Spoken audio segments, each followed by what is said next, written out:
Inovação, segurança, programação, tecnologia, desenvolvimento. Começa aqui. Let's begin. DevSecOps. DevSecOps. O seu podcast de segurança em tecnologia.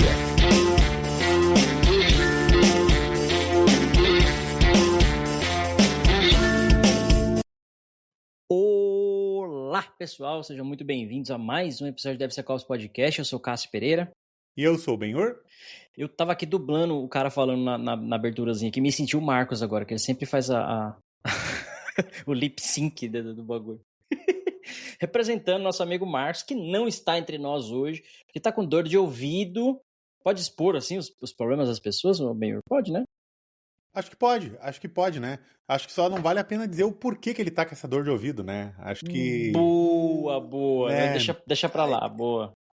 Acho que daí vai complicar as relações dele no cenário adverso aí. Boa, informação demais. Mas tá bom, então o Marcos tá com dor de ouvido, não vai nos juntar a nós hoje, o que é uma pena, zoeira, da hora.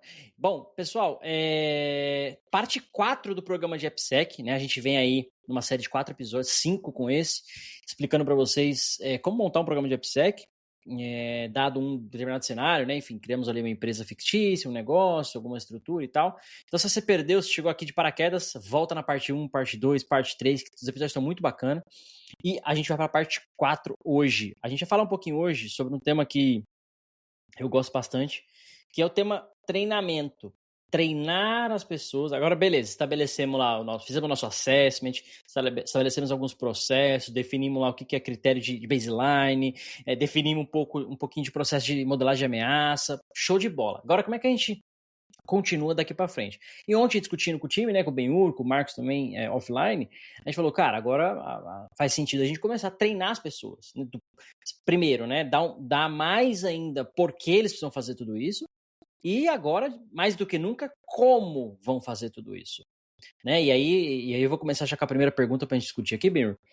Seria um treinamento, vou chamar de capacitação, né? Treinamento, capacitação. Seria uma capacitação geral para todo mundo, olhando para a empresa como um todo? É uma capacitação, não, é só para desenvolvedor? Ou outras audiências? Como é que você enxerga isso? E para a gente começar aí a falar sobre esse tema. Hoje eu tenho mais solidificado essa opinião, né? Que os treinamentos eles têm que ser contextualizados.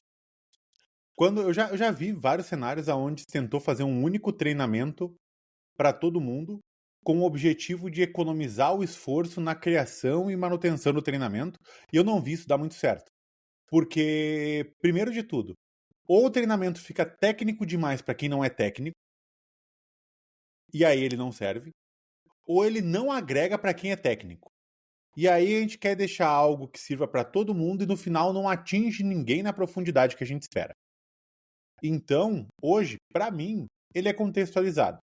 E isso faz com que seja muito comum os desenvolvimentos dos treinamentos serem muito custom dentro de cada empresa, porque cada empresa tem uma forma diferente de dividir os seus setores, as suas áreas, suas tecnologias. Tem alguma coisa que já é consolidada no mercado, como, por exemplo, treinamento para front-ends, treinamento para back-ends, treinamento para infraestrutura, treinamento para pessoas que não estão na área de TI e que trabalham principalmente com... E aí é onde envolve a característica do treinamento, né? Essas pessoas que estão em administrativo, RH, que não diretamente codando, ou quando a gente fala de treinamento, né, os caras que estão codando, eles têm a possibilidade de criar vulnerabilidades dentro do código, né? Criar vulnerabilidades dentro da infraestrutura. Então, eles têm uma característica. Só fazer um parênteses aí enquanto você raciocina. Recado para você, desenvolvedor. Você. É você que cria as vulnerabilidades. Olha, talvez é legal, eu gosto de falar assim, porque às vezes não cai a ficha, né? Caralho, velho, sou eu que crio. Assim como é você que cria os bugs. Aí, não estamos dizendo se é de forma intencional ou não intencional. Esses são outros 500, né? Uma autofraude, coisas do tipo.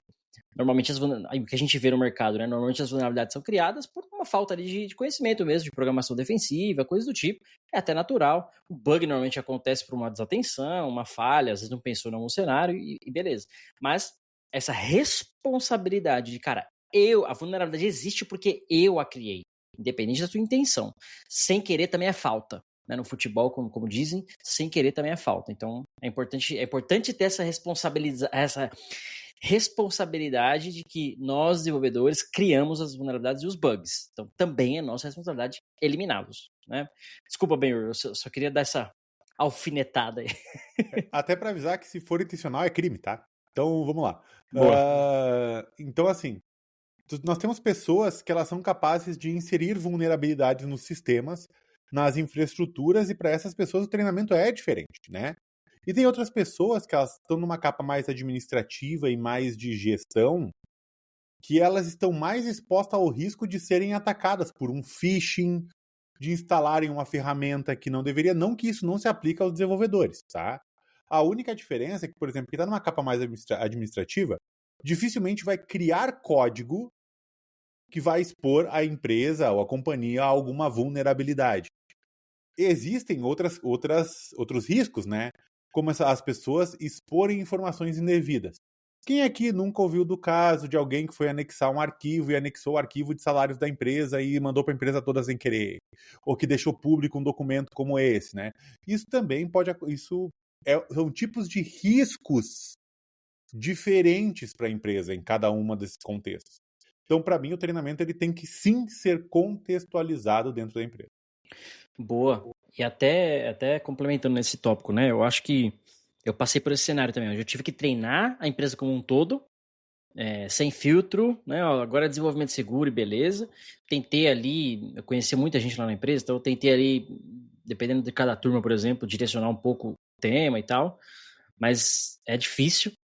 Uma hora você chega num nível técnico que não faz sentido para metade da turma, outra hora você chega num nível muito raso que metade ali também não tem interesse, enfim. E eu acho que essa parte de treinamento, eu vejo, e aí já vou engatar já no próximo tema, que são ferramentas, né, ou formas de fazer isso. Eu vejo o primeiro cenário, então, para a gente ajudar a galera que está ouvindo, né, como é que ele montaria esse programa de treinamento, acho que o primeiro cenário seria dividir essas audiências, dividir as turmas. Né? Então, legal. Treinamento para desenvolvedor? Então, vem cá, eu tenho 500 desenvolvedores, beleza. No nosso exemplo aqui, a gente falou que tem 100 desenvolvedores, né? Treinamento para POs, né? Product Owner, gerentes, e usuário, business, tá? Então, eu tenho, sei lá, 50 pessoas. Treinamento, como você falou, administrativo, back-office, pessoas envolvidas na operação disso, tá? Eu tenho 30 pessoas. Então, eu vou separar esses grupos, que são as minhas audiências, porque isso vai me ajudar a definir agora tempo, esforço, ferramenta, né? Se eu vou comprar alguma ferramenta, enfim, eu vou dar algumas sugestões também aqui, mas, e uma pincelada também, né? O desenvolvedor, ao mesmo tempo que ele é o cara, que ele tem dois, olha só que legal isso, eu acho que eu vejo o AppSec para o desenvolvedor, nesse contexto de treinamento, como dois principais pilares. Um é o de programação, eu chamo de programação defensiva, mas eu nunca vi esse termo por aí. Mas é programação defensiva. Literalmente, é parar de criar vulnerabilidades. Como é que eu crio um método que recebe uma string e eu garanto que esse método não vai ter um injection, um RCE, o que quer que seja.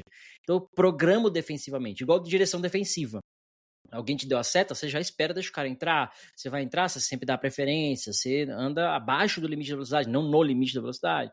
Uma série de técnicas ali proativas que você faz como direção defensiva. Então, programação defensiva, o princípio é o mesmo. Então, você tem esse pilar, né, de evitar criar problemas, primeiro pilar. E você tem um segundo pilar, que é de correção de vulnerabilidades. Já vai ter, nosso exemplo específico, né? A gente tem já sistemas em produção e tal, então você vai ter uma série ali a gente vai chegar na fase de teste, né? De achar vulnerabilidades e problemas, e agora você vai começar a corrigir isso. Então você tem uma série, você tem dois momentos. Se fizer uma comparação, por exemplo, com a guerra, né? Táticas militares, né? Você tem um momento do desenvolvedor que ele vai agir de forma mais estratégica. Então, seria essa de eu vou programar, eu vou criar código evitando vulnerabilidades.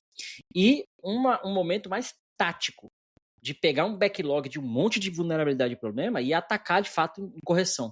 Né? Só correção, que talvez você deixe de lado um pouco aspectos de arquitetura, performance e tal, para você fazer a correção. E aí depois você vai fazer um refactoring. Pode ser que você faça ao mesmo tempo e tal, mas depois você pensa em refactoring ou coisas de performance, enfim, boas práticas de arquitetura. Mas às vezes a urgência, né, daquela correção se dê acima dessas outras questões. Um outro exemplo para isso é aquela história do...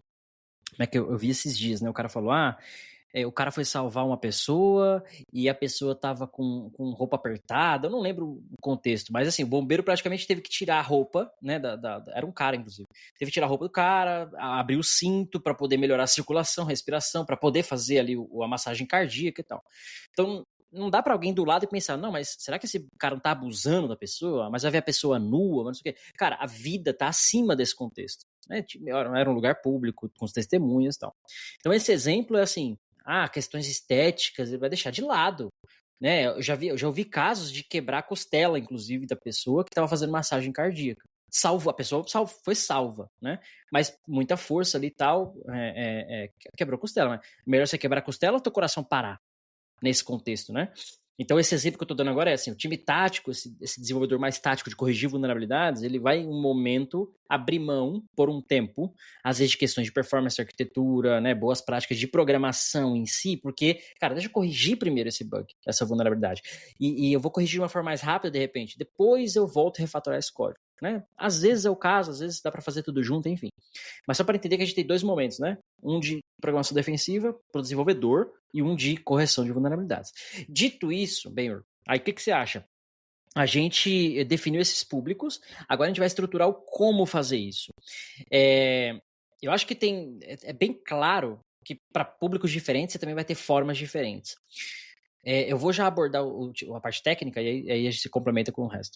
Eu acho que para o desenvolvedor tem algumas formas que eu particularmente gosto bastante. Uma delas é o que no passado, lá nos primórdios, o pessoal chamava de dojo, né, que virou meetup, que fazia junto e tal. Então, senta lá uma noite, uma tarde, junta a galera, tem técnicas de dojo que o pessoal aplica, tem uns nomes japoneses lá que eu até esqueci agora, que o pessoal aplica essas técnicas junto, pair programming, senta duas pessoas juntos, né, por exemplo, cria uma vulnerabilidade, os dois tentam corrigir, né, exercícios, basicamente, que o pessoal, né, vai fazendo ali para ganhar uma skill, enfim, aprender uma técnica nova.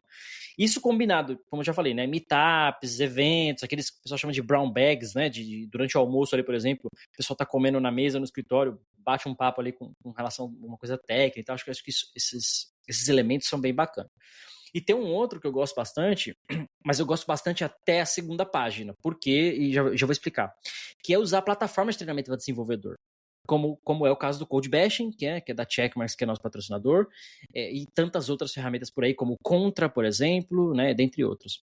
Por que eu gosto muito dessas plataformas? Eu gosto delas para nivelar o time.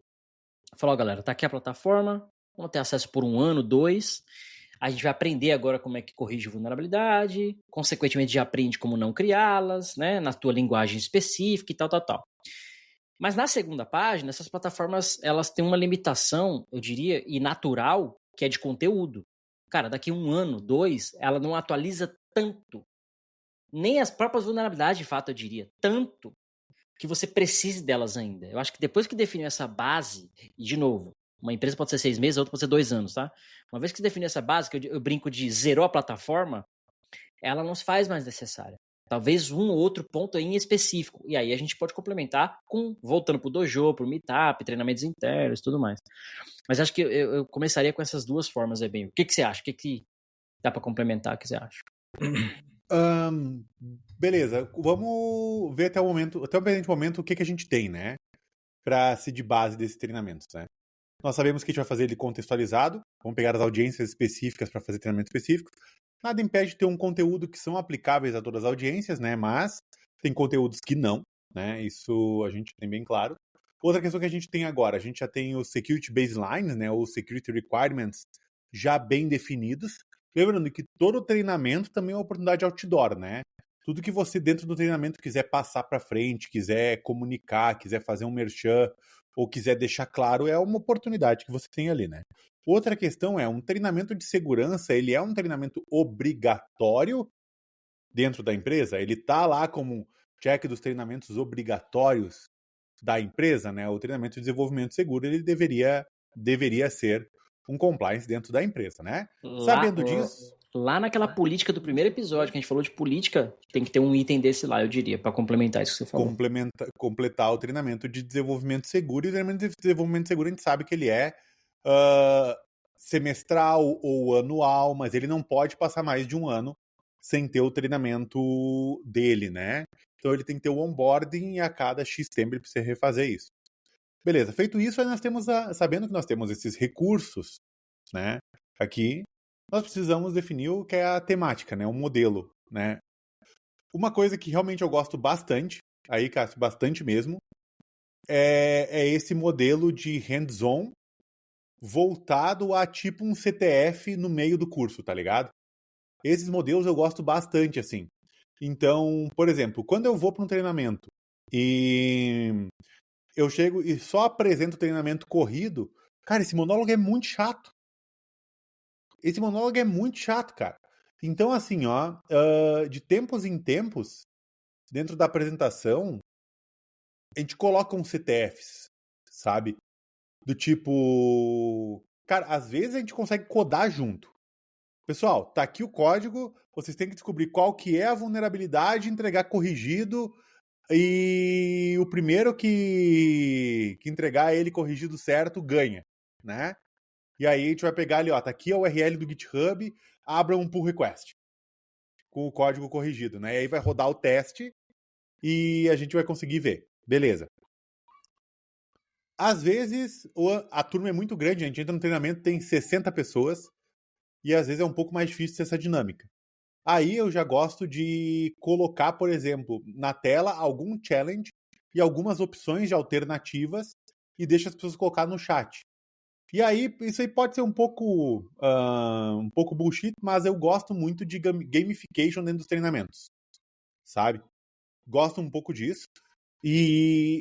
Ou seja, o que a gente está comentando aqui é a dinâmica do treinamento, ela tem que trazer o desenvolvedor a participar daquela solução, da solução do problema, né?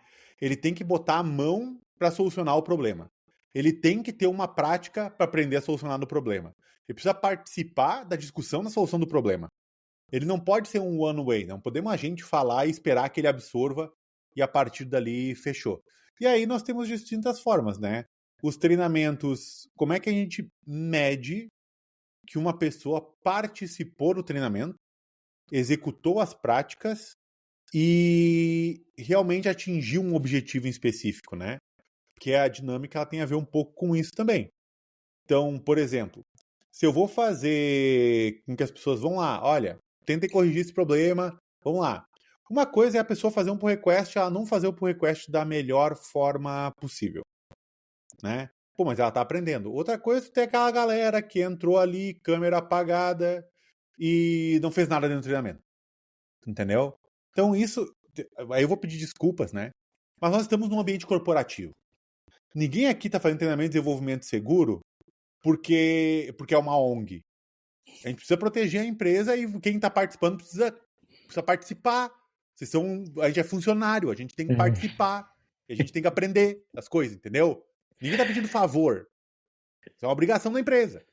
Entendeu? Calma, respira. Calma.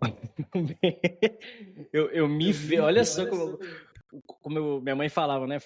Uma fruta podre na cesta, né? Desde que o Benhur começou esse podcast, eu nunca vi ele puto. Ó. Passou a ficar comigo, ele tá começando a desabafar já nos episódios. Ai, cara. E, cara, mas foi bom você ter mencionado isso, né? Porque toca um pouco num tema que a galera... que tem a ver com treinamento também, e, cara, eu faço isso no dia a dia, né?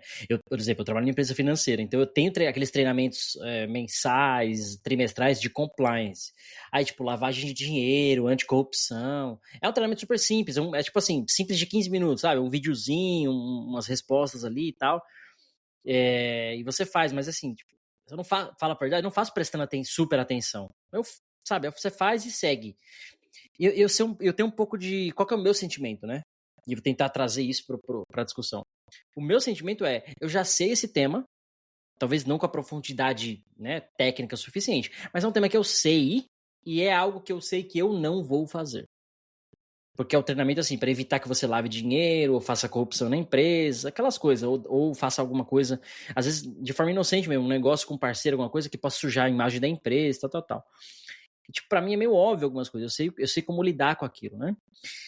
E às vezes eu penso, cara, às vezes o treinamento de AppSec, o dev pode pensar a mesma coisa. Cara, eu já sei isso aí, eu não tô fazendo merda, então eu vou fazer de qualquer jeito. Ou o que você falou, né? Eu não vou participar, não vou ligar a câmera, não tô nem aí, não vou fazer exercício e tal.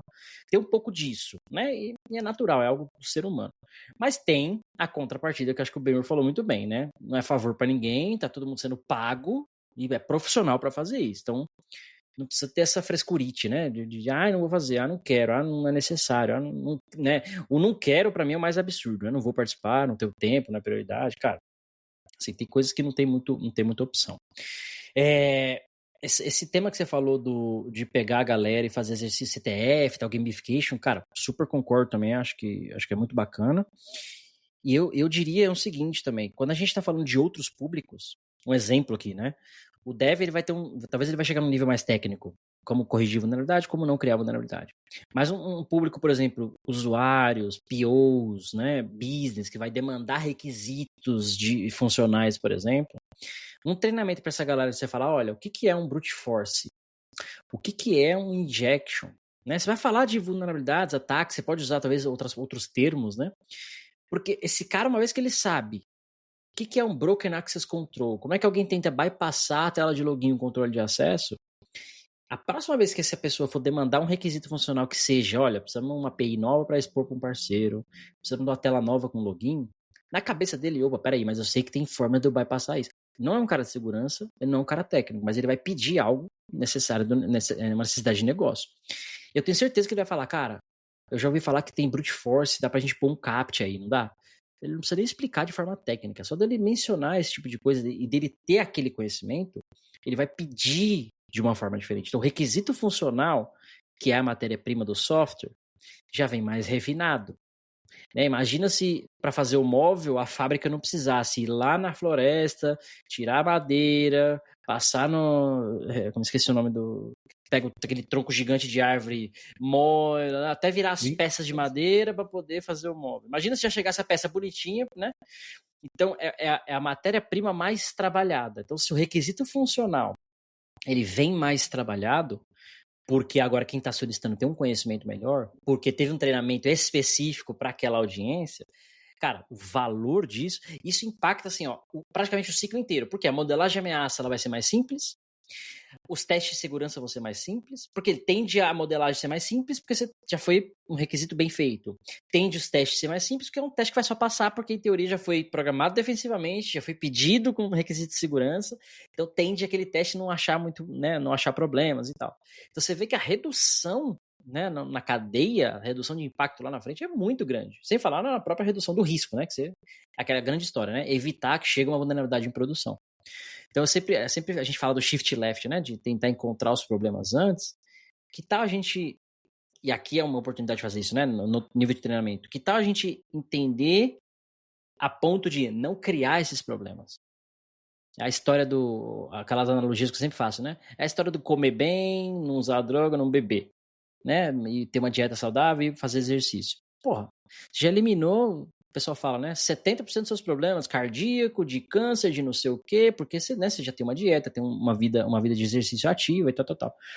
Então, você elimina problemas lá na frente que você eventualmente vai ter, né? Então, acho que esse exemplo, né, de treinar audiências diferentes, e a gente falou muito bem do desenvolvedor, falamos agora do PO, isso deixa muito claro que o benefício disso, talvez seja um investimento pesado aqui agora, mas o benefício disso ele é muito grande. E um último item, antes de você comentar também, Benhur, não precisa necessariamente fazer, ó, para tudo, vamos só fazer esse treinamento agora. Ele tá a gente já falou, né? Definir baseline, a gente já falou no último episódio de modelagem de ameaça. Então, tudo já está acontecendo em paralelo. Né? Você vai ter momentos ali da sprint do time que vai usar para fazer treinamento, que vai usar para fazer modelagem, que vai desenvolver, né? A vida segue. Então, é mais uma coisa, né? Para tudo e faz só isso, né? Isso acaba sendo paralelo ali com todo o resto das coisas que estão acontecendo, né? Episódio passado a gente esqueceu, ó. DevSecOps. DevSecOps. Vinhetinha, tem vinhetinha. No episódio passado eu esqueci, cara. Tava editando ele e, não teve uma vinheta, mas enfim, agora teve. É o Marcos, né, cara? O Marcos tá aqui, atrapalha tudo. Acho que eu demiti ele. Uma votação que ele não tá aqui, a gente demite. Ainda falta me falar dos nossos patrocinadores, né? Verdade. Por isso que eu rodei a vinhetinha aqui pra parar. Então vamos lá, pessoal. Vamos lembrar que o DevSecOps Podcast tem o apoio da Checkmarx, da Snyk e da Nova 8, que são especializados em segurança de sistemas e código seguro. O link da Nova 8, que é a distribuidora da Checkmarx e da Snyk no Brasil, está abaixo da descrição no episódio no YouTube e também no devsecopspodcast.com.br. Se você está buscando soluções de AppSec, a DigitalOak tem um portfólio completo para você. Qualquer solução de AppSec, de treinamento que a gente está falando aqui agora, modelagem de ameaça que a gente falou no episódio anterior, até produção e monitoramento de aplicações, a DigitalOak vai te cobrir. E se você já se perguntou, estou sob ataque? Algum dado ou informação sensível foi roubado? Ou ainda estou em risco? Né? A Purple Bird Security tem as respostas para você, com o time de forense e resposta a incidentes dele. Fantástico. Inclusive, o CEO da Purple Bird já gravou conosco aqui. A produção não está aqui hoje para lembrar qual episódio foi, mas lá na temporada 2, acho que 3, esteve aqui com a gente o senhor Jefferson Macedo, que deve voltar aqui novamente em breve, logo mais na sequência. Beyur, que mais?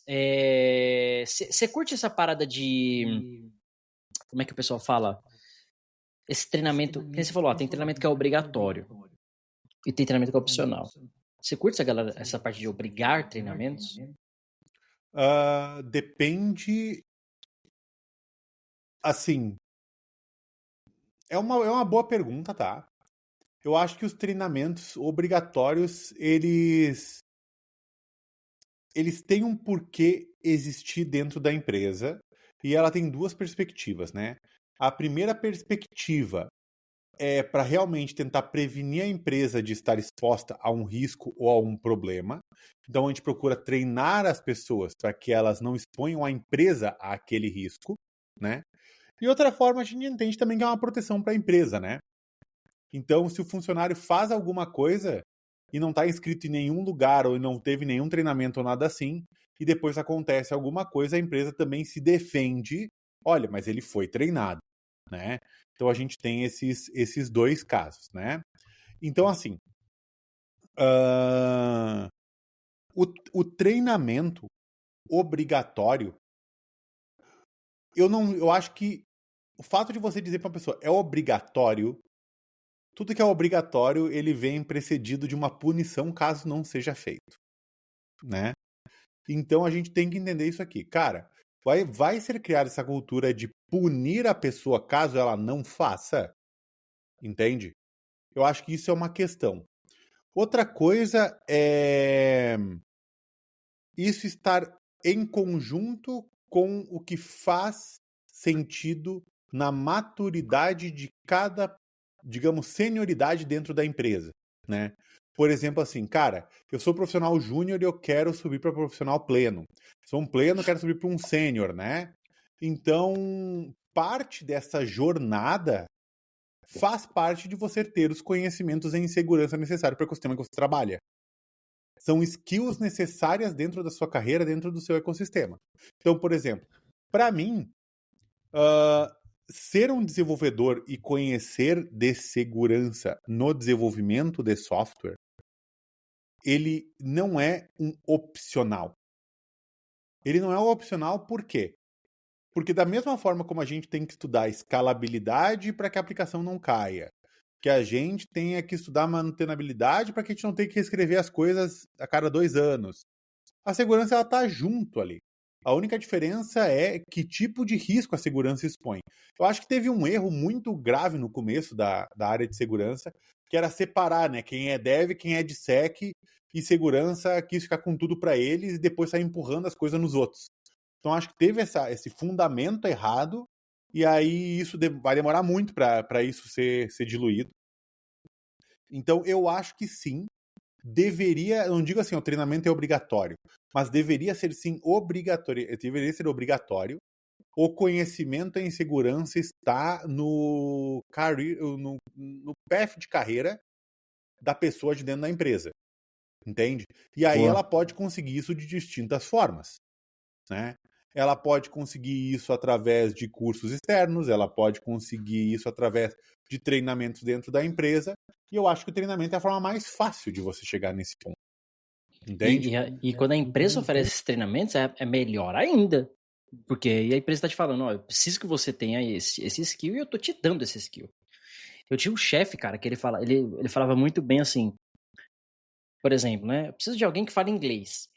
A sua bunda, né, está sentada na cadeira de alguém que precisa falar inglês e você não fala inglês. Então, eu como empresa, eu simplesmente tiro a sua bunda dessa cadeira e boto outra bunda nessa cadeira que fale inglês. Ou eu como empresa falo, agora a sua bunda vai falar inglês. Então eu te dou treinamento, né, te ofereço curso, ou te dou dinheiro para você pagar o curso, enfim. Para que agora a sua bunda, mas assim, a cadeira que eu tenho, a cadeira é minha empresa, está sendo ocupada pela sua bunda e a sua bunda não tem os skills que precisa. Então eu tenho duas opções. Te dou os skills que eu preciso. 3, né? Te dou os skills que você precisa. Peço para você os skills que você precisa, porque você vai fazer por conta. Ou, obrigado, né? Vou arrumar outra pessoa que tem os skills que eu preciso. E isso me fazia pensar, falar, cara, realmente, né? Às vezes a gente acha. Caramba, tô enroscado aqui. A gente se acha, às vezes, o dono da cadeira, né, cara? Eu não vou sair daqui, essa empresa é minha, eu não quero fazer esse treinamento, eu não vou. Uma rebeldia, às vezes, assim, de caralho, velho, a gente é funcionário do CEO, não importa quem. Você vai seguir as normas da empresa. Então, quando tu fala assim, cara, é obrigado o treinamento, mas acho que foi muito bem, né? É obrigado o skill, né? Não necessariamente o treinamento, a menos que seja um treinamento bem específico daquela empresa e tal. Mas, cara, a empresa tem todo o direito, eu diria que é dever dela, inclusive, exigir isso, e aí ofertar os treinamentos ou não ofertar, enfim. Mas, assim, como você falou, o dia que der um impacto, sei lá, pensa num banco da vida. O banco tomou um ransomware, parou o banco. Aí tá, parou o banco por uma vulnerabilidade bosta no software lá. Lógico, quem vai responder isso é o banco, o CNPJ, né? Mas, sei lá, o banco parou por 5 dias. Todos os milhões de clientes daquele banco não conseguiu pagar, não conseguiu transferir dinheiro. Assim, a vida dos caras parou, não consegue comprar um ovo no mercado. Não é óbvio, vai pedir dinheiro emprestado, socialmente as pessoas vão dar um jeito. Mas assim, o banco tá travado. No fim das contas, quem vai responder não é o Joaquim que subiu o código com vulnerabilidade, é o banco CNPJ. Então o banco vai se defender. Cara, a gente toma as medidas de segurança, as pessoas aqui são treinadas, blá, blá, blá, blá, blá. Imagina se a resposta do banco é, a gente não treina ninguém, medida nenhuma de segurança. Cara, fecha. Do dia seguinte que recupera esse problema, fecha.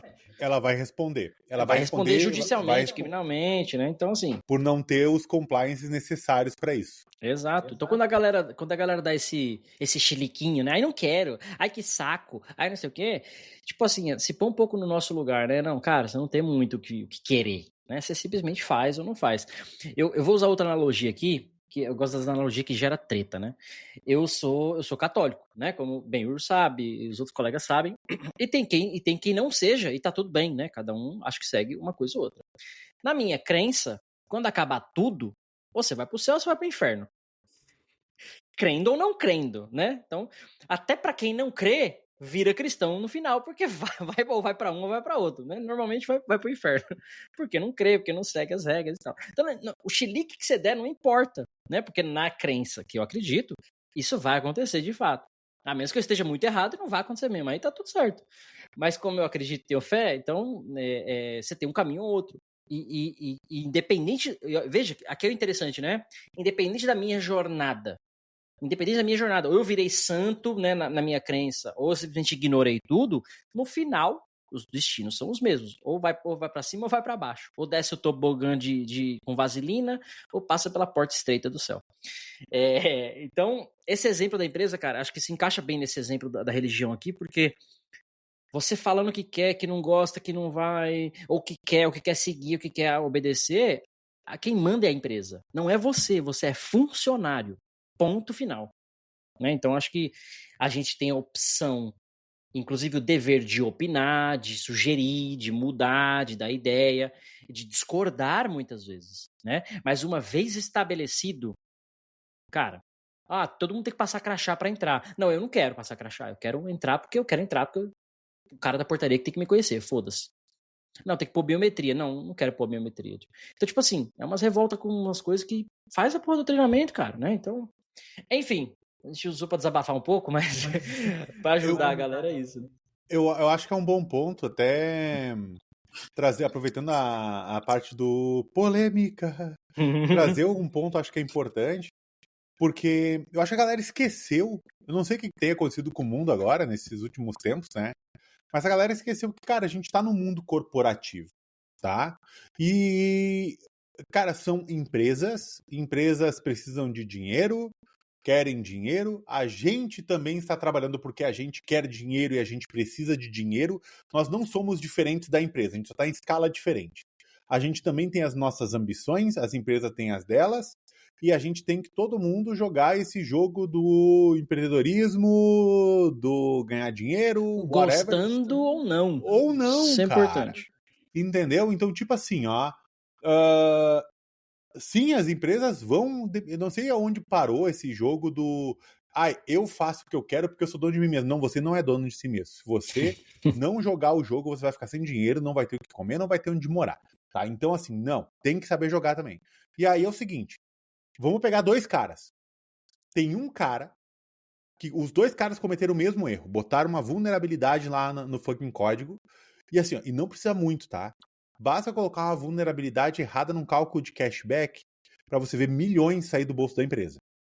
Tá? Então vamos lá, vamos pegar dois caras. Aí tem um cara que colocou uma vulnerabilidade e outro cara que também colocou uma vulnerabilidade similar, ou a mesma vulnerabilidade. Um cara fez o treinamento. O outro cara não fez. O treinamento não é obrigatório. Mas um cara fez o treinamento e o outro cara não fez o treinamento. Tá? Cara, o impacto vai ser diferente para cada um deles. Porque um dos caras não vai saber responder a seguinte pergunta. Mas por que você não fez o treinamento de desenvolvimento seguro recomendado? Exato. Entendeu? Então a questão é, velho, eu não tô dizendo para fazer o treinamento só por fazer, não é isso, tá? Se existe um treinamento e ele está lá, ele tem o objetivo de salvar duas grandes bundas. A sua e a da empresa. Entendeu? Então, faça o treinamento. Entendeu? Dedique um tempo. Cara, a maioria dos treinamentos... Eu não conheço treinamento de desenvolvimento seguro de empresas que demora mais do que 3 horas, um turno para fazer, tá? Eu não conheço. Entendeu? E assim, as empresas, quando elas são sempre aportadas também em outros softwares, como SAST, DAST, né? A gente tem nossos parceiros aqui do canal para te ajudar a software identificar problema em software, né? Mas tem coisas que você vai fazer. Então, faça o treinamento, né? Se você acha importante, ótimo, faça porque é importante para você e para sua carreira. Se você acha esse treinamento de segurança bullshit, porque tem pessoas que vão achar que a gente nunca vai se livrar delas, né? Pelo menos não de uma forma legal, então faça o treinamento pelo jogo, então, meu amigo. Vai lá, escuta o treinamento e tal, mas faça o treinamento, entendeu? Saca? Então... Ou uma sugestão seria, vai lá na cúpula da empresa, será? Por que eu tenho que fazer esse treinamento? Quem decidiu isso? Vai lá, dá chilique com quem tem que dar chilique. Não simplesmente ignora, né? Porque você vai trazer um impacto para você e para a empresa. Exatamente. Vai atacar, você vai colocar em risco duas grandes bundas, né? Exato. E não esquece. Cara, agora eu vou falar uma coisa que não é tão boa, mas é verdade, tá? Peraí. Vou até rodar um...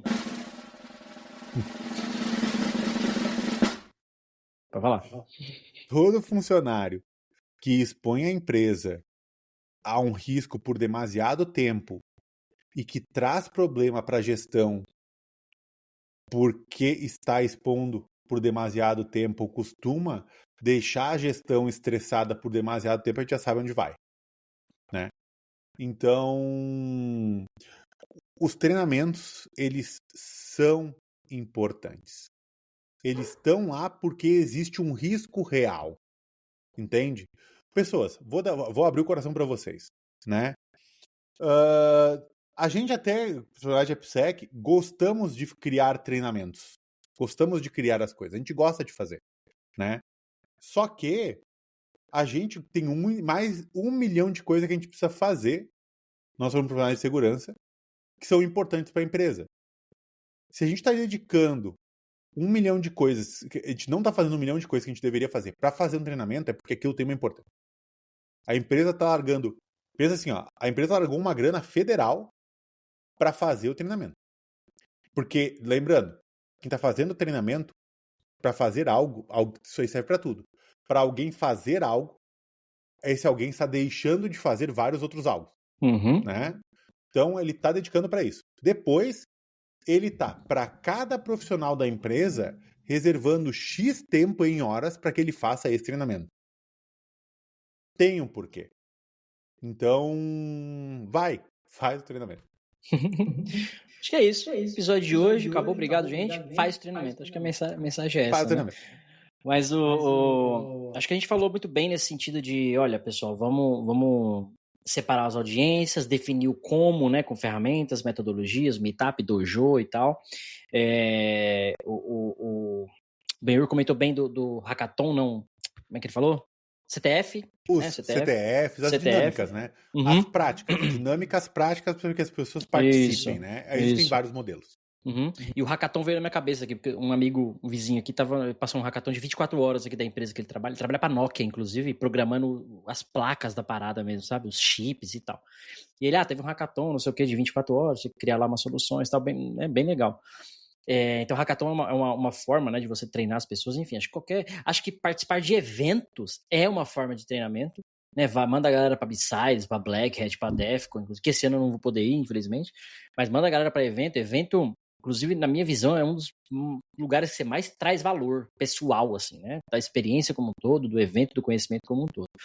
Então, participem, é uma das formas também de você fazer, treinar o seu time. Inclusive, B-Sides em geral são gratuitas, né? Ou gratuitas ou super acessíveis, então manda a galera para B-Sides. Normalmente tem oficina e tal. B-Sides São Paulo acabou de acontecer, né, em maio, que eu tinha a honra de ajudar o pessoal lá, enfim, conheço a galera lá, o Anquises, o Bordini. Então, a B-Sides São Paulo, por exemplo, mais de 5, 6 mil pessoas de audiência. Oficina para tudo. A última vez que eu fui tinha o Churrasker, que era o Churrasco Hacker. Churrasquear. Esse é um excelente nome. E o Game of Drones.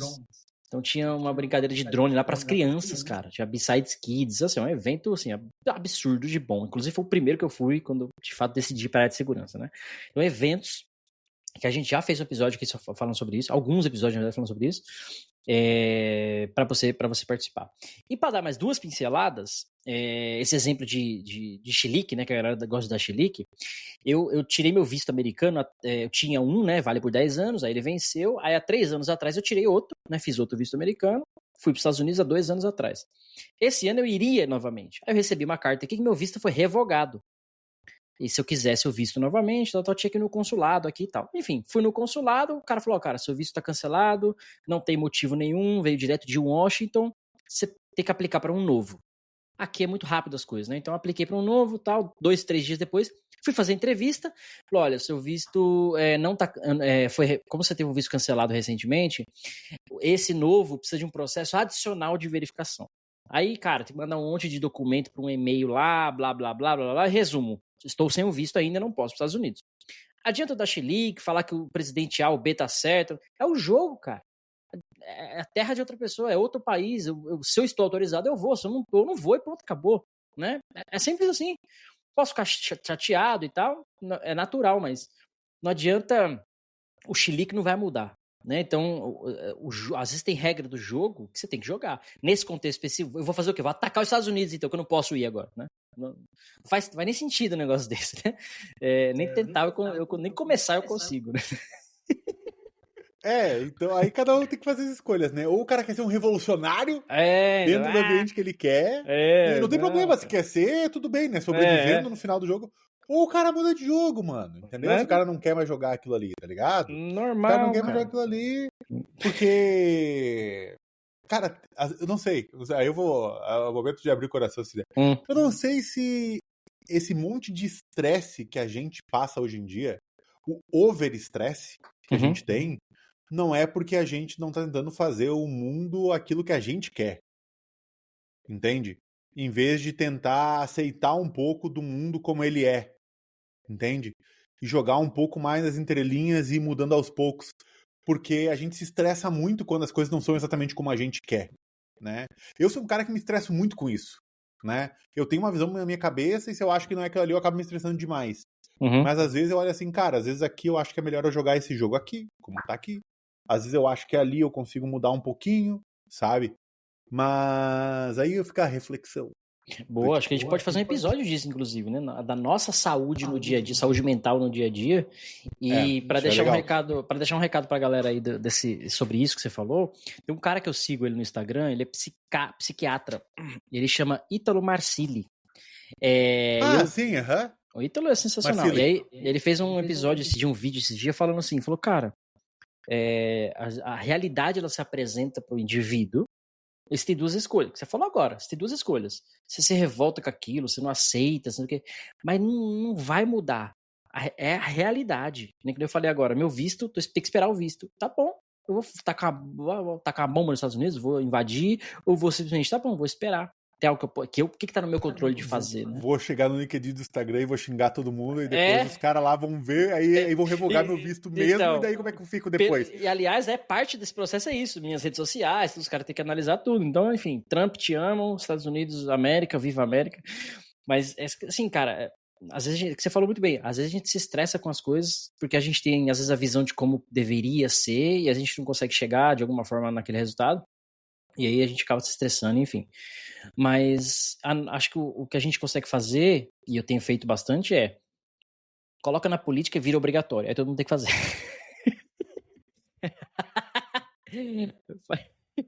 Facilita a nossa vida. Benhur, antes de acabar o episódio de hoje, não podemos esquecer disso aqui, ó. Tem um negócio importantíssimo aqui que eu preciso falar hoje, ó. Isso aqui, ó. Devil May Cry. Não podemos sair daqui sem o Deve Chorar. Isso é bom que faz a gente rir, os Deve Chorar, né? O que você quer falar pros Deve Chorar hoje? O que o Deve May Cry hoje? Não, eu só... Quando for lá botar o treinamento de desenvolvimento seguro, põe uma labelzinha embaixo escrito 1/200. Ah!